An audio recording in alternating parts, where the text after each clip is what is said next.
আসসালামু আলাইকুম। আমি আজকে আপনাদের জন্য একটা সুন্দর রেসিপি দেখাবো। যারা ডায়েট করতে চাচ্ছেন তাদের জন্য এটা অবশ্যই একটা আদর্শ রেসিপি হবে। এখানে আমি একটা ডিম ভেঙে নিলাম বাটির ভিতরে।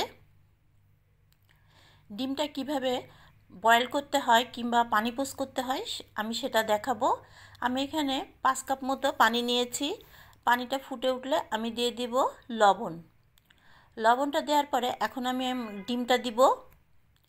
আমি ডিমটা যখন দিয়েছি আমার চুলোর হিট কিন্তু একদম লো হিটে আছে। হ্যাঁ, আপনারা কখনো কিন্তু হিটটা বাড়াবেন না, তাহলে কিন্তু ডিমটা ডিমটা ফেটে যাবে আর সাদা অংশগুলো ছড়িয়ে যাবে। এরকম করে একটা ঢাকনি দিয়ে ঢেকে দেবেন। 2 থেকে 5 মিনিট মতো অপেক্ষা করবেন। দেখুন আমার ডিমটা কিন্তু হয়ে গেছে। যারা তেল পছন্দ করেন না তাদের জন্য খুবই ভালো এইভাবে পানি পোস্ট করা ডিমটা। এরকম করে একটা চামচ দিয়ে আপনারা আলতো করে উঠিয়ে নেবেন, এতে করে পানিটাও ঝরে পড়বে। অন্যদিকে আমি প্লেটটাতে কিছু শসা কিছু মূলো এবং একটা কর্নের অর্ধেকটা নিয়েছি। যেহেতু এটা একটা বেলার খাবার হবে সেই জন্যে আমি এইভাবেই নিয়েছি।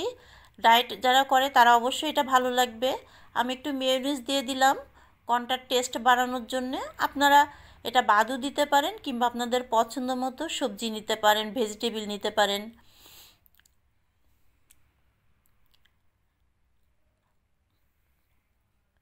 আপনারা এইভাবে অবশ্যই ডিমটা পানির ভিতরে দিয়ে পোস্ট করবেন, তাহলে আপনাদের আর কোনো দুর্ঘটনা ঘটবে না এবং ডিমটাও নষ্ট হবে না।